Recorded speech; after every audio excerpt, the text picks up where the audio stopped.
forage bi 2022 lañ ko fi gas biñ ko fi gas en 2022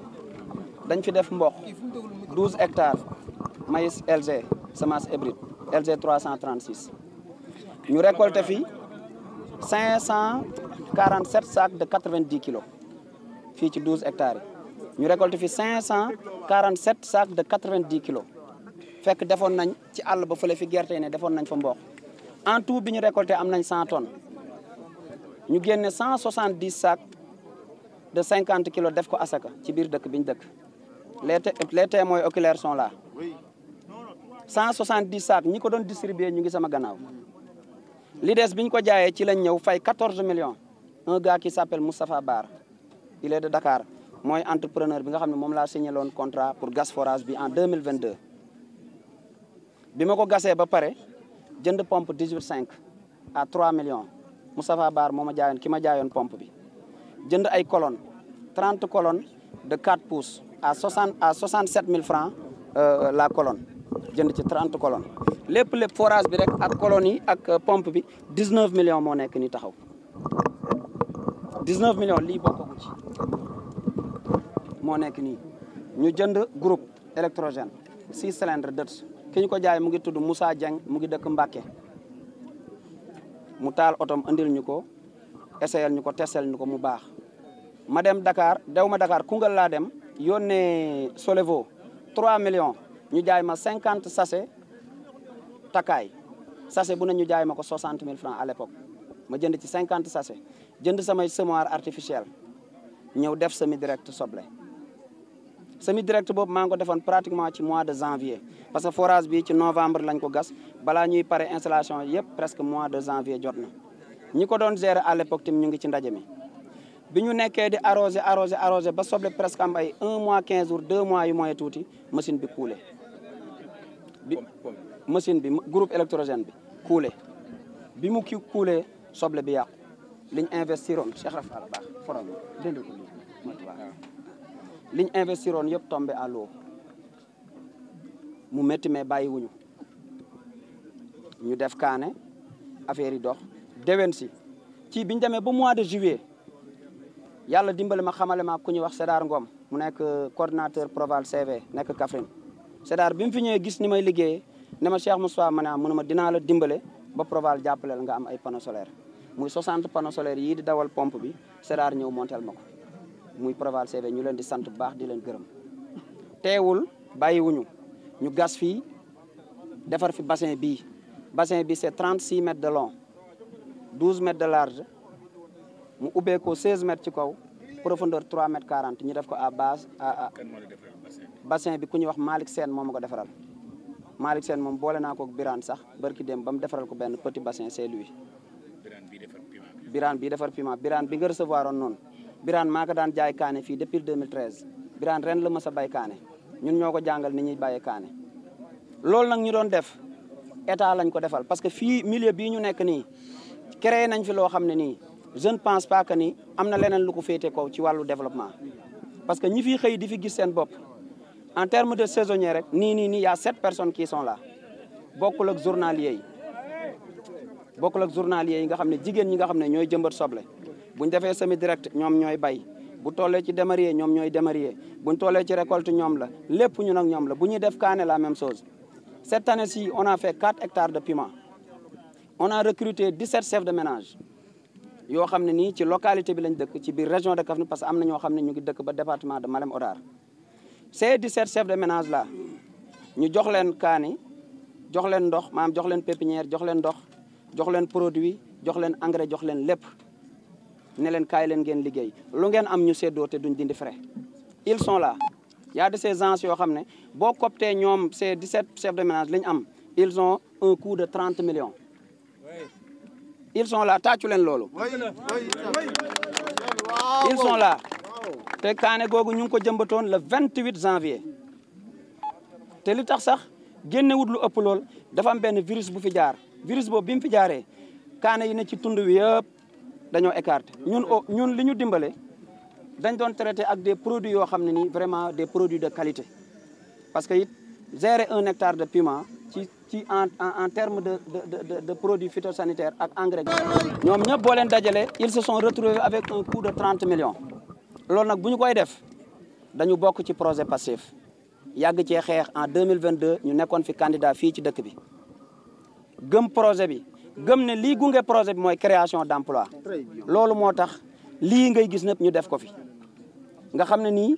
wàññiwuñu dara mais li nga xam ne mooy mbégte mi mooy ñi ciy liggéey ak main d'œuvre bi muy créé seen i borom liñ ciy gis seen bopp nga xam ne bu ñu xëyee luñ ci am mën a yóbbu ci seen i njaboot te la majeure partie ñi nga xam ne mooy couche bi gën a vulnérable nga xam ne tey ñoom ñooy jàppalante ak man fii ce sont les femmes ce sont des femmes yoo xam ne ni tey dañuy jógee ci dëkk yu bari. léegi au total. combien d'hectares ngay exploité. nii j'ai 12 hectares ici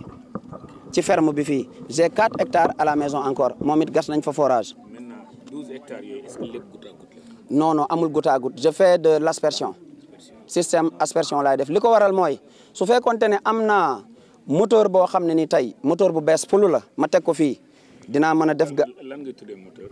maanaam groupe bi waaw bu doon groupe bu bees la nga xam ne ni groupe bu bees sax nga xam ne du am problème parce que fii fu mu toll maa ngi ci 3 groupes groupe bi ma mujjee jënd mu ngi fii maa ngi ko jëndee Dakar bi mu ñëwee groupe bi presque maa ngi ko jëndee woon su ma juumul 1.150.000 1.150.000 booleeg transport bi yëpp mu ñëw fi mais bi mu ñëwee ba tey génnewul 1 litre d'eau parce que boo ko taalee mën na départ nii mais après day tàng. bon léegi on va résumer. da nga ñëw nga ne ma ndax xamee nga ma. lan laa la tontu. bu baax. non lan laa la tontu. j'ai compris. non lan laa la tontu. bi nga ne ma ndax xamee nga ma. tase nañ Kaolack. kon xam nga xamee naa la. dëgg la merci beaucoup. bi muy njëkk a dem. Kaolack Dingiraay boobu laa dajeeg yow. merci beaucoup. d'abord monsieur le gouverneur. maa ngi lay remercier yow ak administration locale bi. merci beaucoup administration territoriale bi. man son excellence le président de la République ak premier ministre bi dañ ma sant pour ma jàppale askan bi jàppale baykat yi nit ñu mel ni yow ñu jara seeti lañ ñu jara saytu lañ mais damay wax souvent ma ne mbay mi léegi science la nekkatul doole peut-être da nga ci demee sa xeruk Baay Faal mais léegi da nga toll foo xam ne il faut nga lëkkaloo techniciens yi pour nga ci demee xam-xam léegi dama lay booleeg suñuy service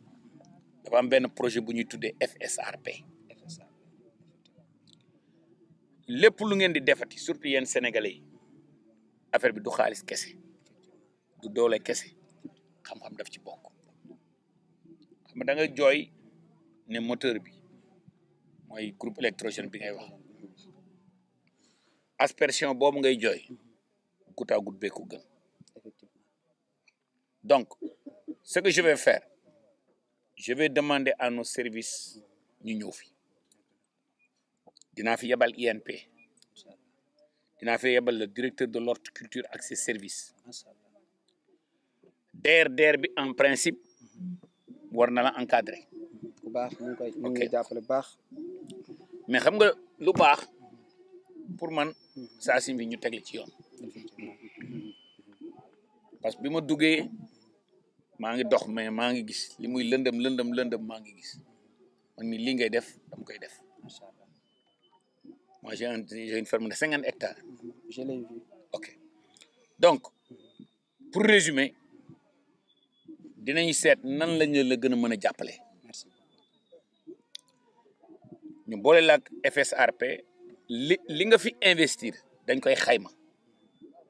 parce que FSRP dafay def un investissement à frais partagés am na affaire yu bëri yu ñu fi war a corriger avant ma ñëw fii saytu naa li ngay def nan nga koy defee parce que fii soo fi amee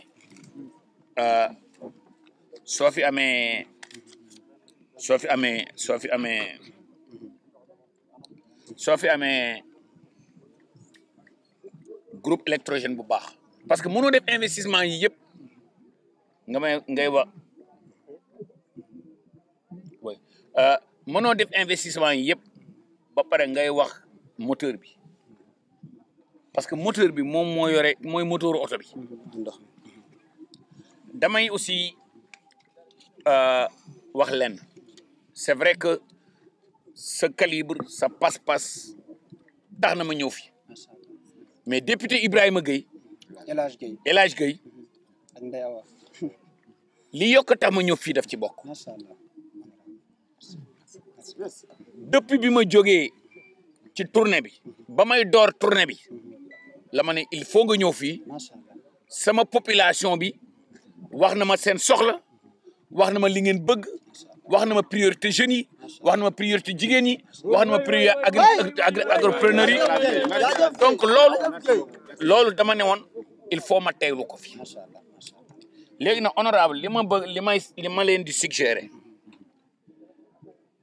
da ngeen di répertorier ñi mel ni kii ak baykat yi nga xam ne ni baykat yu mag lañ te ñu nekk ci zone bi léegi je suis prêt à revenir ici incha allah parce que li ñu naan teraanga moo koy faj monsieur le gouverneur ak administration territoriale bi yëpp ñëw fii te ni ma gisee tertu bi nit ñi doon nañ ma xaar fekk leer na mais dinaa ñëw ak honorable dinaa dellu si fii incha allah macha allah je vais revenir ici incha allah macha allah mais avant may revenir ici gouverneur damay yabal sama service yi ñu dellu si fi dinañ fi dellu si ak FSRP mais dama comme fii aussi zone élevage la dinaa fi yabal aussi waa PENJES yabal aussi waa FONSTAB yabal fi waa ISRA yabal fi waa INP ñu ñëw soytu suuf si yabal fi waa DEBRELA ñu xool fan la forage mën a am léegi su ko defee projet bi du ma ne dañ koy tëggaat mais il faut ñu tëggaat ko. très bien très bien parce que suñ ko joyantee yow da nga demee xëru Baay Faal mais léegi il faut bàyyi xëru Baay Faal bi ñu boole ci science. merci incha allah en tout cas nit ñu mel ni dañoo seen liggéey dafa laaj ñu koy fésal parce que doomu aadama yooyu nga ci borom kër yooyu chef de ménage yooyu yëpp nga ci employé ku ci nekk presque employé na ab benn bon këram effectivement donc il y a un effet multiplicateur boo xam ne nii loolu moo tax ñun ci war a jàpp man dama def 20 ans à l'étranger comme un banquier su ma bàyyee lépp ñëw dugg ci mbay meeg càmm gi xam nga banque yi du dugal xaalisam fu muy perte lu bëri donc man dama gëm ne autosuffisance bi ñu bëgg création d'emploi bi ñu bëgg réduction de pauvreté rurale bi ñu bëgg amul beneen secteur bu ko mën a maye lu dul agriculture ak élevage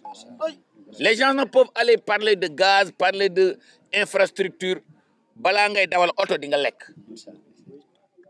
balaa ngay dem hôpital sax di nga lekk di nga naan te 1070 milliards yi nga xam ne ni moom la ñuy importer tey ça fait 3 jours qu'on est dans la brousse ànd ak administration territoriale bi au passage que je remercie infiniment damay wax souvent ma ne gouverneurs yi préfets yi sous-préfets yi les forces de défense et de sécurité ku ànd ak ñoom ci àll bi soo ñëwatee kuy xas fonctionnaire doo fa jaar et je vous le dis gouverneur nang ma transmettre sa collègue gouverneur yi préfet yi sous-préfet yi vous faites un brillantissime travail yéen ak ñun ñoo jàngandoo enam cuune du fa dugg vous faites partie des meilleurs moo tax ngeen dugg enam tey jii suñu ànd ak yéen ci terrain bi ngeen di def lu liggéey mucc ayib di ñu indi di ñu wan jàmbaar yu mel nii donc monsieur le gouverneur yow ak say préfet ak sous-préfet ñoo ngi leen di gërëm di leen sant tey nag ñëw naa fi dinaa fi dellu si samay service yi dinañ fi dellu si liggéey bu rafet bi ngay defal dinañ ko luñ ci mën a jàpp dinañ ci jàpp luñ ci mënta jàpp ñu ànd ak yow ba mu jëntu ko loolu benn la deuxièmement aussi na ngeen di formaliser wu parce que ku formaliser wul kenn mënu la dimbale formalisation bi mooy nga dem créer société nit ñi fay liggéey nga déclarer leen su ko defee ñun état dañ lay gën a ñeme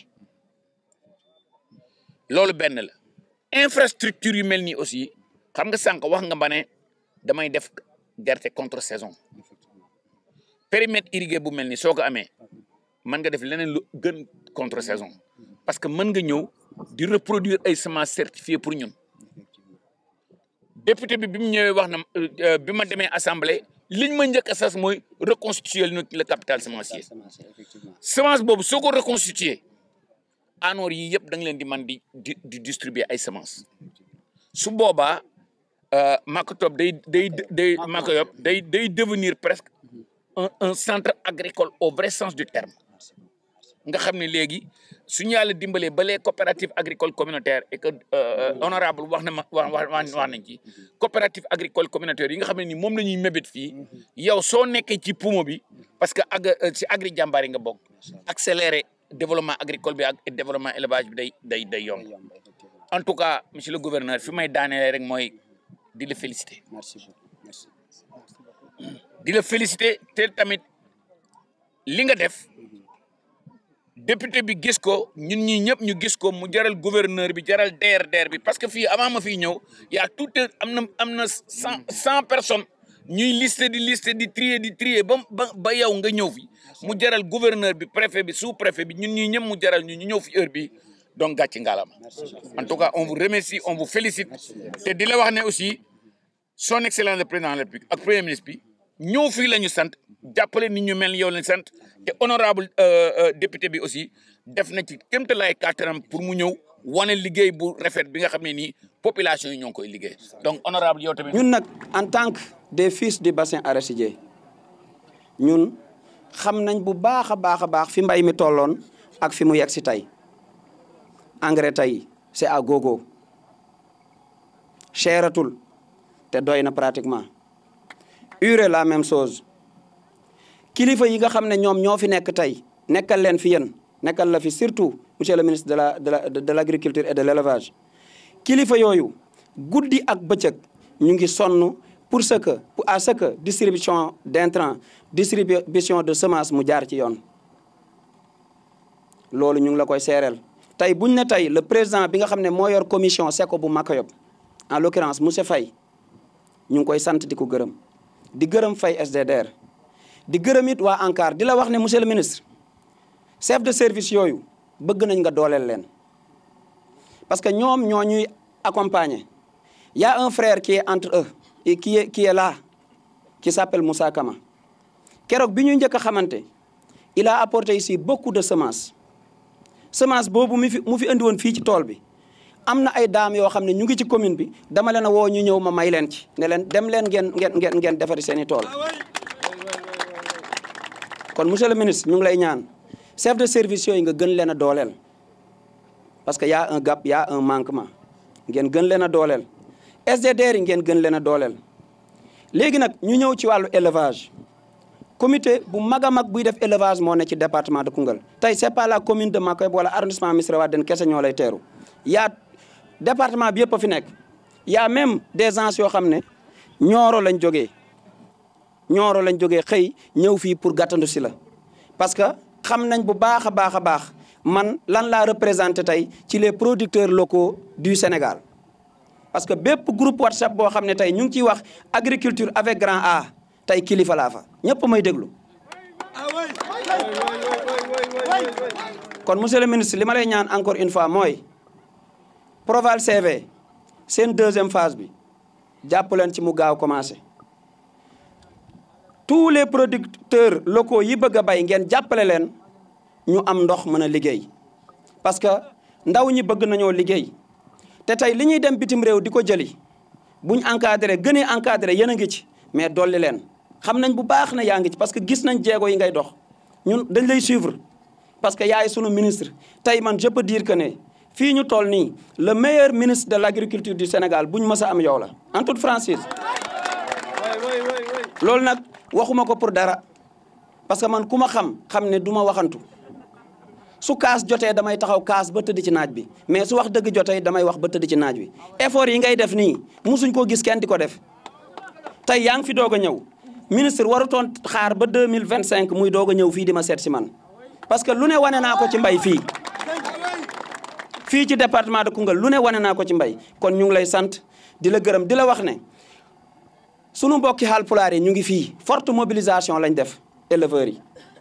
ñu ngi fii ñoom ñëpp jógee ci gox yu fasantikoo kon bëgg nañ loolu it nga bàyyi ci xel campagne arachidière bii muy campagne de commercialisation bii nga xam ne ñu ngi ciy jublu damay wax ne entre les agriculteurs entre les producteurs et les opérateurs nekkul Iran Irak dañu war a bokk ndey bokk baay parce que bu opérateur bénéficié woo c'est parce que baykat moo bay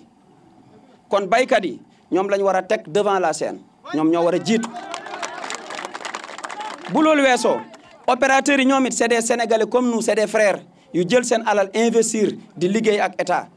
ñun les paysans war nañ leen jox cër parce que bëri na tey kuy wax te xamut lan mooy opérateur léegi ces opérateurs monsieur le ministre lenn rek mooy problème bi mooy gerte gi bëgg nañ na prix bi baax su prix bi baaxee ngeen dooleel ces opérateurs là ci banques yi ñu lebal leen xaalis bu bari ngeen teg ay commission de surveillance maanaam dooleel DRD rek SCD rek gouverneur rek sous-préfet rek préfet rek ñëpp su ko defee commune bu ne ne serait-ce que même bu dee 10 points de collecte ñu teg ko fa opérateurs yi am xaalis duñ bon ku indi sa gerte ñu jënd fay la nga dem sa yoon ak avec un prix très bon monsieur le ministre loolu rek lañ bëgg bu ñu ko amee am naa yaakaar ne danañ gën a sant yàlla parce que tey gerte am na ren macha allah yàlla nañ ko muurloo gerte am na kaar macha allah léegi nag lu ngeen gën a gaaw ci trouver ay solution yoo xam ne nii benn baykat du jóg di yuuxu benn baykat du ne ñu ngi may toroxal benn baykat du ne ah ñun kat ñoo fal Jomaay mais wëlbatiku na di ñu def nii parce que ñun on est des patriotes on a longtemps cheminé on a tout le temps combattu pour le projet Pastef te damay wax ne le projet Pastef ñoo yee tous les Sénégalais nit ki nag doo ko yee ba pare doo ko yee ba nga xam ne xam na lépp ngay def loo xam ne da lay weddiwaat man je ne suis pas d'accord ma ci loolu ñu ngi lay ñaan monsieur le ministre waxtaan ak le président de la république waxtaan ak le premier ministre Seydina Ousmane Sonko mu sell mi yow ak sa gaay ngeen andil ñu prix bu baax ñu mën a jaay gerte am xaalis mën a takki soxna di dawali 4x4 comme 4x4 yi ngeen yor fi may daanelee sama kàddu fenn kese la mooy sama dëkk bii di Médina Dégouy sama dëkk bii di Sën Thiada encore une fois monsieur le ministre toog na 4 ans naanuñu muy le village religieux bu ne ci biir commune bu Makayop nekk le village le plus gros village de la commune de Makayop ba fii mu toll nii ci accession son excellence le président de la république gasal nañ leen forage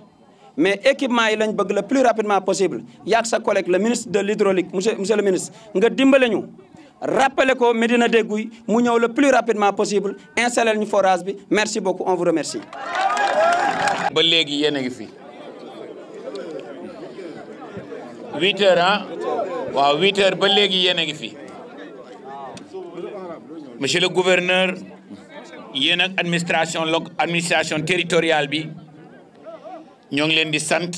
di leen gërëm di jël nuyoo bi di ko teg ci seen loxo di ko teg ci loxo monsieur le maire El Hadj Gueye nax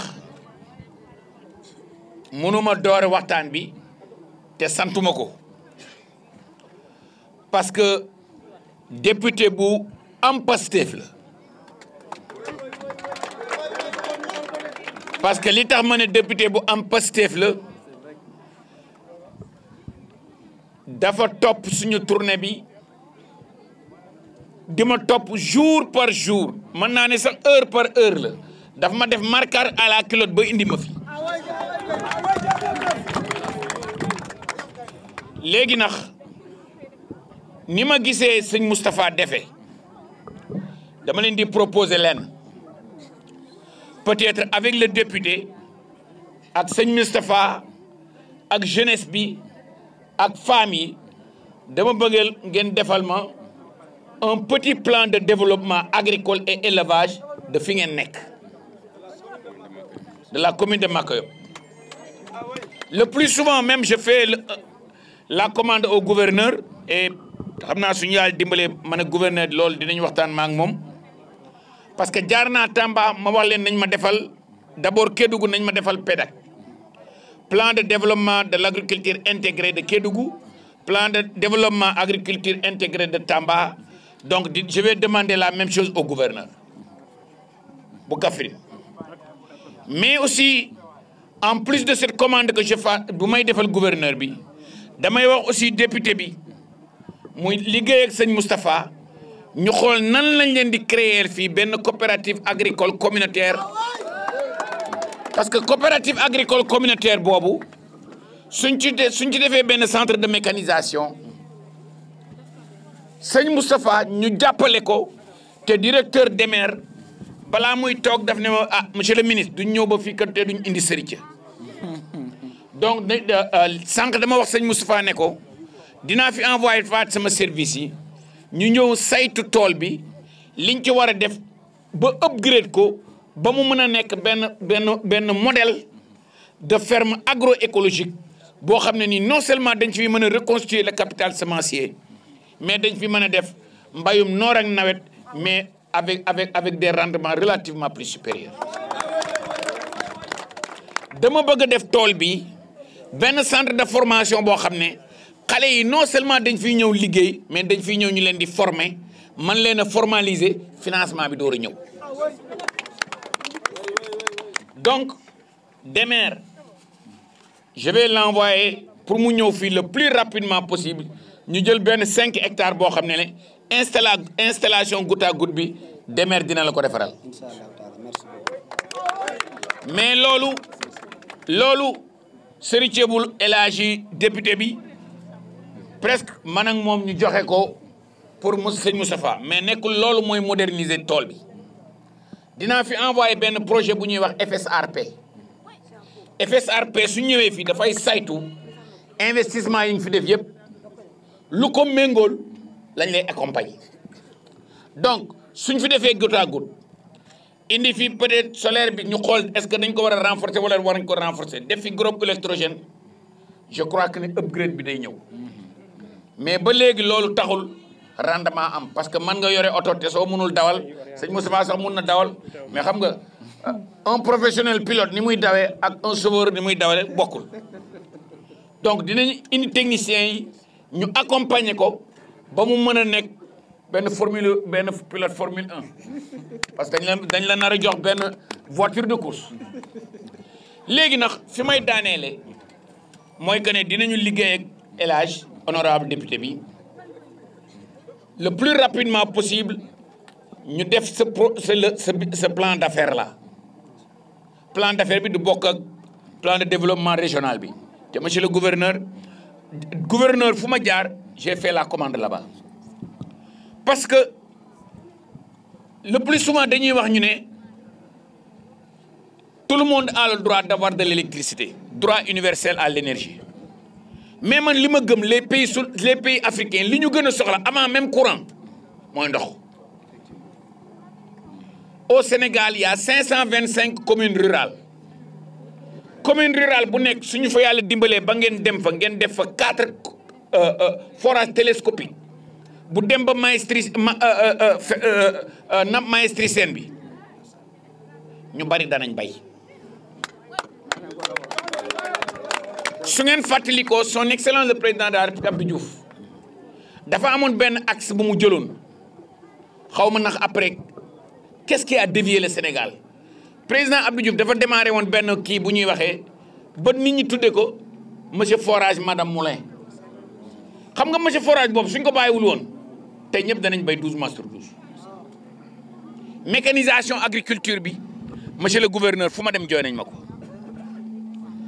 donc dans les programmes de coopérative agricole communautaire dinañu def tout pour indi ndox mi pour nit ñi bay waxuma na indi ndox pour nit ñi naan de parce que ku bay di nga naan li ma gën a intéressé si seen commune bi ak seen département bi ak seen région bi mooy région agro-sylvo-pastorale son excellence le président de la république ñaar fukki at yi passé amul président bu fi jaar bu def conseil supérieur pour loi d'orientation agro-sylvo-pastorale et halieutique président Diomaye ak premier ministre Ousmane Sonko def nañ ko gis ngeen les budgets records yi mu def ci semence yi ak ci engrais bi diggante daaw ak ren 120 milliards daaw ñu ne déet mu def 130 milliards damay wax souvent ne sénégalais yi li doxul rek la ñuy xool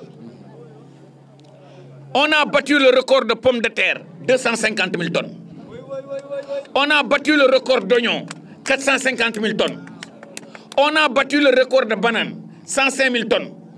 on a battu le record de distribution de NPK 105 000 tonnes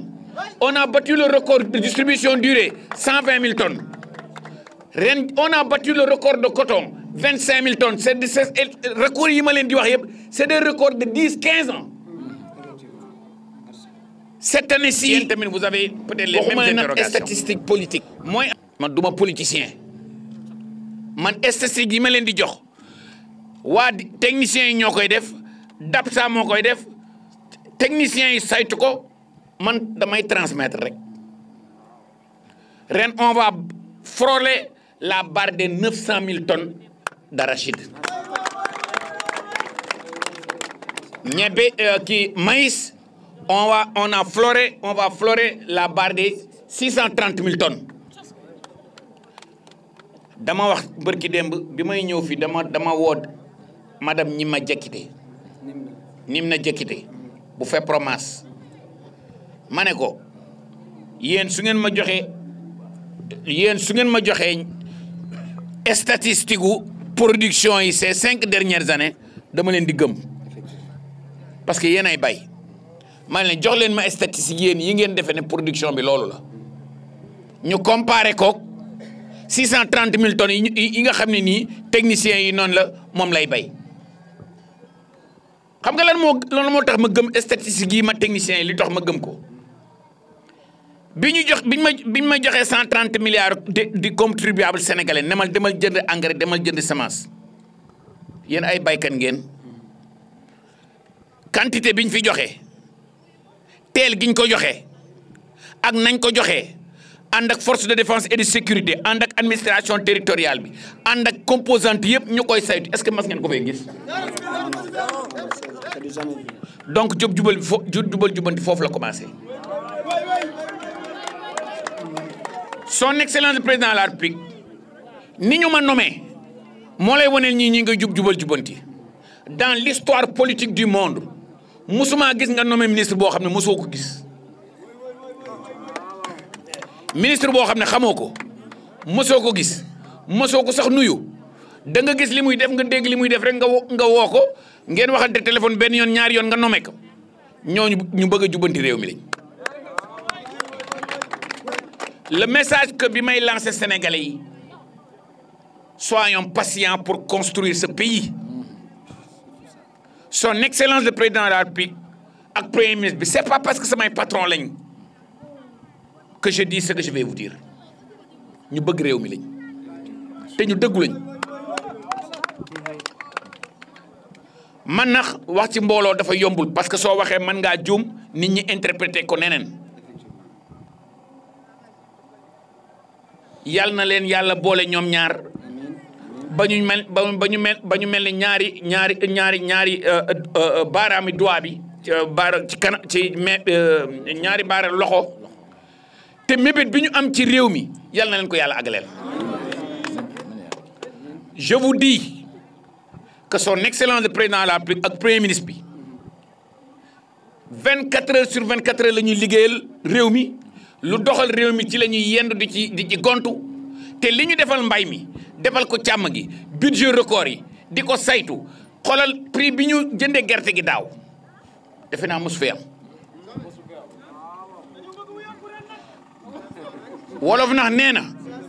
wolof nee na nit doo ko jiital ba pare di ko teqatal